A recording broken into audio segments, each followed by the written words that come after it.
Okay, so we're gonna start round two here. Probably only gonna have time today to get. I'm gonna try to get the picker loaded up and out of here today, and this will be really the last big pain in the butt thing is to get this out of here. I borrowed my buddy's old tri-axle. It's a Chariot, but he's going to just let me keep it, get everything loaded up. It can stay on the trailer, and when time comes to take it back over to the house, it'll just be loaded on the trailer. We can take it over there, unload it. That way I don't have to load it and unload the thing twice, because it kind of sucks. So, but I got both row units, the husking bed, the elevator, the center snout, and the subframe. And somewhere around here should be the horseshoe that goes. No, it's in that mess right there. So, with that being said, I'm going to get the 7300 backed out of here and out of the way, because my plan is to just pull the trailer in here and load it inside, and should be good to go that way. I hope. I'm pretty sure when we brought it over here, we pulled the trailer in and unloaded it inside. I don't know if the elevators are going to be too tall once it's sitting on the trailer or not. How close are they to the header?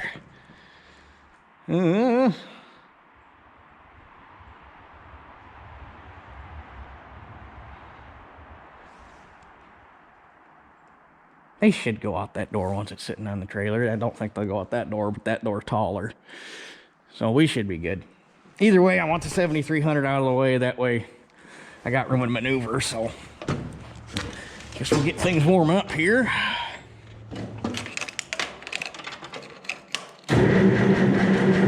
Ooh.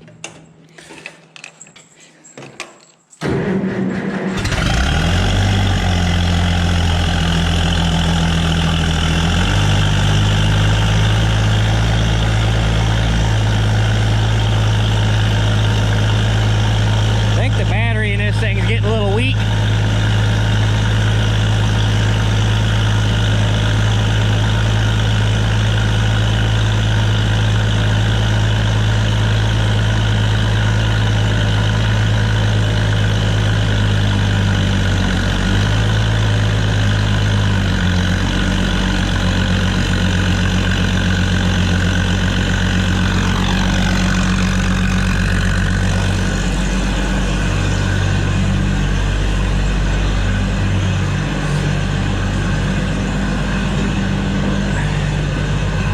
This old girl gonna want to snort.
picker's all loaded up. Not gonna lie, it took me an embarrassingly long amount of time to remember how the hell we picked up the row units, because I kind of forgot that cross pipe was there, and I was trying to figure out if we forked underneath them or chained them or what, and I finally got one all the way from the wall, and I remembered that pipe. It's like, oh, you stuff a chain through there, and then you throw a strap around these you can't see it, it's too dark, but there's a pipe that runs along the inside of the frame there that acts like a rub rail, and you throw a strap around that and chain through that pipe there, and it lets you pick it up square. So, but I'm obviously running out of daylight, so I'm gonna get this thing over to mom and dad's and get it unhooked, and tomorrow we should be able to get the 18 out of there. So we'll catch you guys tomorrow afternoon. All right, we're getting down to the nitty-gritty here. Really the only major thing we got left is the 18, and a couple trailer loads of little shit, and to get the combines out of here. But we have until February 26th is the cutoff date in the sale contract for when we had to be out of the barn. So I'm gonna go ahead and get the heads out of here. Hopefully I can catch a day when the roads are dry, so I'm not running them in the salt. But the combines are gonna stay here until the end of next month. That way they stay under cover as long as they can, and I might even bring the 4150 back over here and get it under cover. So they'll at least have a home for another month roughly, and then we'll have to get them out. But we got the time, might as well take advantage of it. But I still wanted to get all the small shit out of here because that was a time consuming part, and you know, better to have it done and out of the way. Yeah, shit's got to sit outside, but it's better than trying to or having to do everything in a rush. But anyway, I brought a set of spare tires to put on this thing, and I brought tools so we can get the head put back on. I was doing last night at work, I don't know what made me start thinking about it, but I got to thinking. So I bought that picker in the summer of 2012 because 2012 was the only year that I ran a 3-row head on a 525. And that's the nice thing about YouTube, is I don't necessarily have to remember dates because I can go back and look at videos. And 2012 was the only 2 videos I had of a 3-row head on the 525.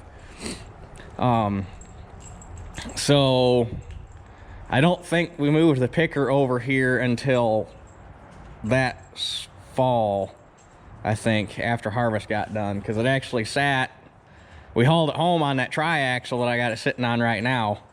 And then it sat over at my buddy Matt's dad's place on that triaxle for a while until we got time to bring it over here, and I don't think that happened until after harvest. So that picker and the 18 have been sitting in this same spot since the fall of 2012. So almost 10 years since this stuff moved. So it's probably, it's about time. But anyway, I'm gonna get the tractor warming up, get these skids out of the way. Gonna have to get the head out of here. I'm gonna get it pulled outside so I can got room to work on it. We're gonna slap the tires on it, slap the head back on it, pull it home, and then see where we're at time wise, and might go hook up the trailer and get another load of small crap out of here. So yeah, that's where we're at.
So,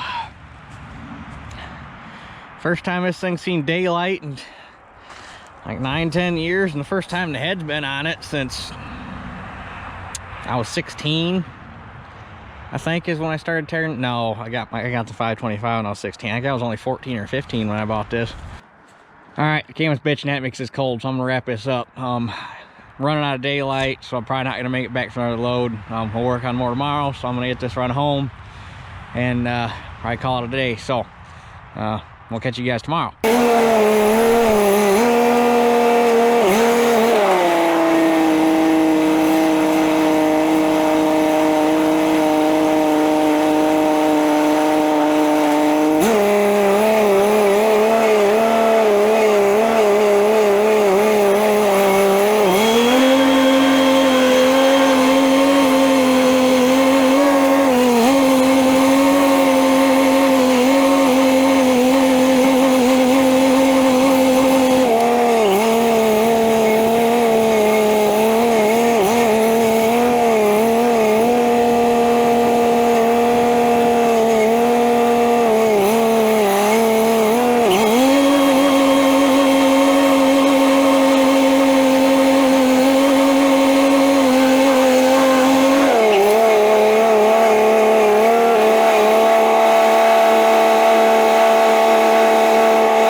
Well, only got a couple loads to get out of here today, and then I'm going to be done for the time being. Waiting on Dad to get here because it's going to take 2 people to get this crane out because it won't fit out the door straight. I'm going to have to chain it and have Dad walk along and hold it a long way so that it'll go out the door. And that's going on the trailer with the garden tractors, and that's going over to Mom and Dad's. And then the planter units are going out of here, and those cultivator parts, and that grass box that I didn't get on the last load. I think those lockers are spoken for. I think those benches are spoken for. I gotta get them weights out of here. Dad's got to decide what he wants to do with all those pigeonhole bins. And then all that's gonna leave is the heads and the combines, and I'm not going to do anything with those today because the roads are wet and I don't want to run the combines in the salt, so those are going to wait. Hopefully we'll get a day later this week, or a couple days later this week, to get the heads out of here. And I got to do something with these old 1600 wheels.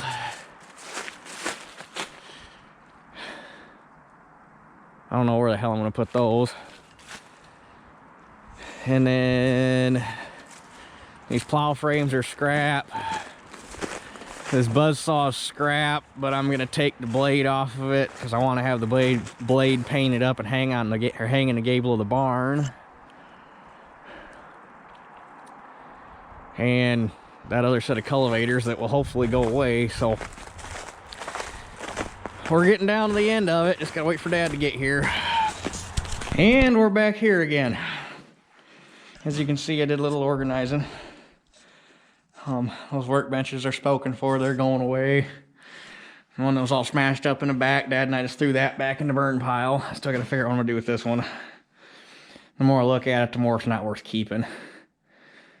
I mean, if I had a spot to put it, maybe, but it needs to go away. I don't want to store it till I got a spot to put it. But got the planter row units over here, got the weeder over here, got the cultivator over here.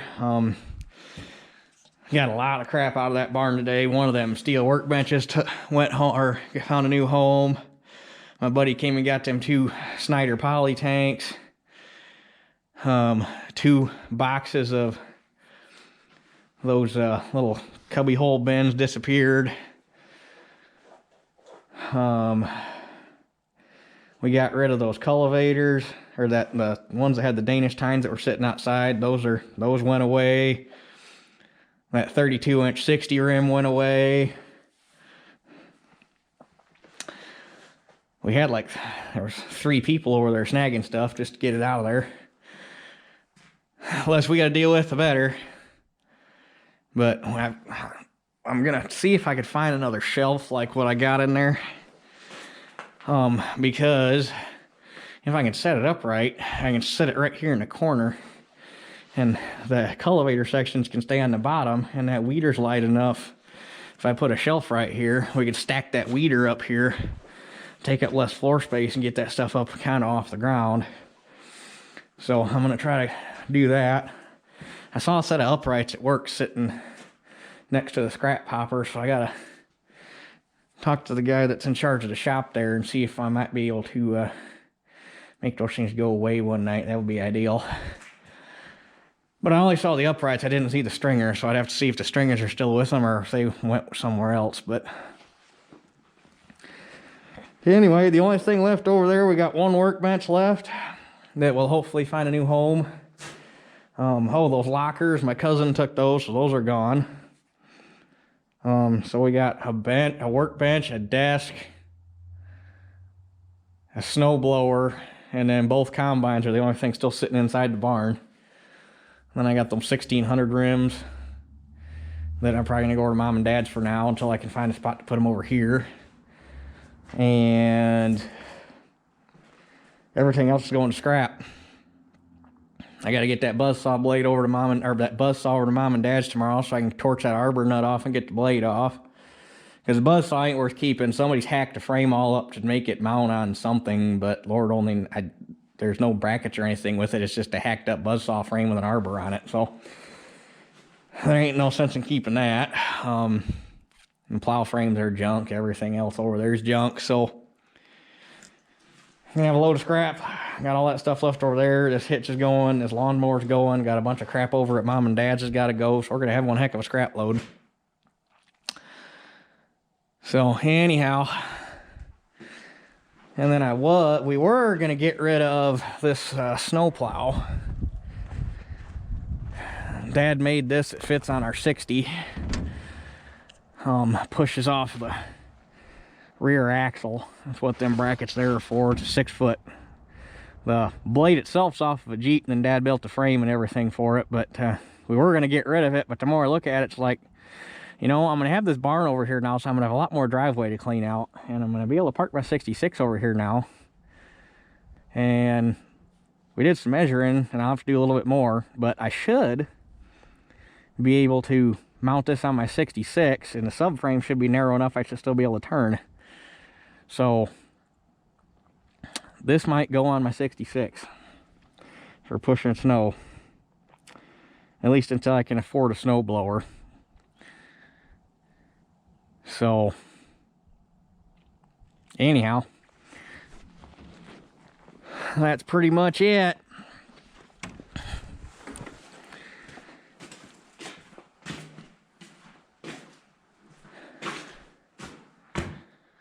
So now the next step's going to be getting the barn. Well, first off, the next step's going to be going there, loading up all that scrap and getting the rest of the crap out of there.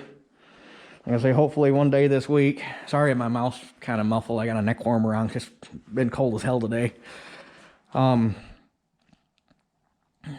Hopefully I'll get a day this week. Actually, probably gonna need 2 days by the time it's all said and done. But or 2 afternoons before I go into work. Hopefully I can get a couple days where the roads are dry and get the combine heads out of there. We were gonna load up scrap tomorrow, but I was hoping to be able to borrow my buddy's dump trailer, but it's not even a year old yet, and his old man doesn't want it running in the salt, so I can understand that. So I'm gonna have to use our little trailer I've been using to haul stuff around, but Dad needs to use that to haul pipe on Monday, so we're gonna have to go over there later this week and load up all the scrap. And after that, it'll just be the combine sitting over there until the 26th of next month when it's the final day. And then we'll just have to drive them home. So after that, it's going to be all about getting the barn up and getting my holes punched in the floor here and getting everything set up to get that wall knocked out and get a door in it and getting these posts replaced. Eventually, I need to think about fixing that front wall because it's already been repaired once. That's what the concrete at the bottom's for. Actually, I need to fix the gutters on this thing. I need to rent a boom lift so I can fix the gutters on this thing. Is what I really need to do. But, yeah. And I guess an update on the barn. My zoning permit for it got approved Thursday, so I'm good there. Set the down payment out Thursday. So we're locked in on that. And when I got my zoning permit approved, I gave my dozer guy the okay, told him he can come over and start doing dirt work whenever he wants, but it's probably gonna be a minute because the ground's probably a little hard to be doing dirt work right now. And with any luck at all, by April we'll be setting, or I won't, but Arnold will be setting posts. So one can only hope. I think that pretty much covers everything I need to cover in this video, though, so I guess. Sorry there hadn't been a whole lot of videos going on. This has been the main focus. And I'm waiting on 1950T. We're waiting on news for 1950T parts, and because I've been doing this, I need to go over that other field, need to go over that field I've been working on, start cutting up because all the big trees are laid on the ground now. I need to go over there and start bucking them things up, start making burn piles so I can start burning over there, but I've been working on this and it's been too damn cold. So, because the wind gets a whipping down there and it's not pleasant. So, that's kind of where we're at. Hopefully I can figure out something more to do for videos. I still have not gotten any shipping information from Kevin on his prize, so I'm probably going to do a redraw on the Wyckoff stuff, so might actually do that tomorrow. So I guess be looking for that, and I guess with that being said, that's it for this one. We'll catch you guys on the next one.